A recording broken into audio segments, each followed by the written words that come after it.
Ayun, ihahabol ko.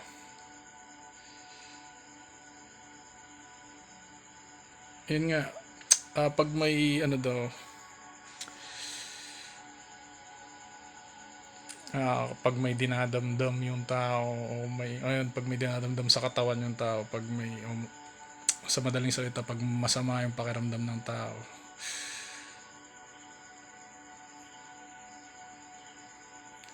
subukan din daw o iwasan muna yung iwasan muna daw yung pagkain ng mga karne o karne ng isda, baboy, kung ano man, baka, lahat ng karne na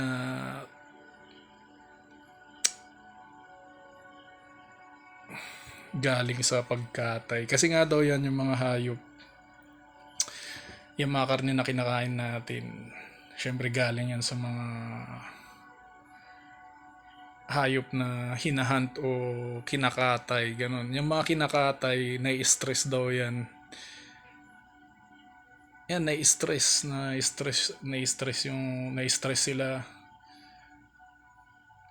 yung mga hayop na kinakatay. So yung mga karne nila, pag kinain daw ng tao yun, napapasa din daw yung stress na yun sa tao.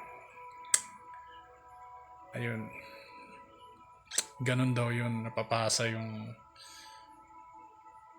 stress ng mga hayop na pinapatay o kinakatay, na kinakain natin yung laman. Yung stress na yun napapasa din sa atin pag kinain natin yung mga karne o laman ng mga hayop na yun na kinatay. Ganun daw yun. So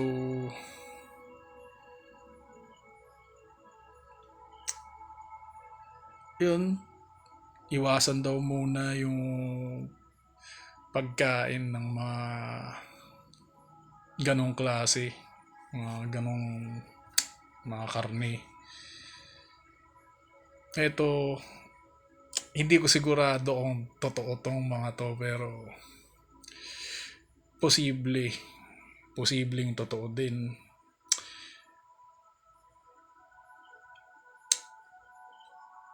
Kaya nasasabi ko na pwede siyang life hack.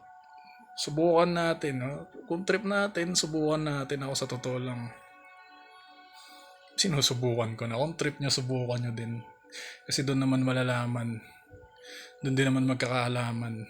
Doon natin mismo malalaman pag sinubukan natin. Tayo mismo makakaalam.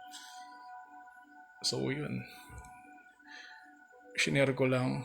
Posible mapakinabangan natin. Subukan nyo kung trip nyo. God bless.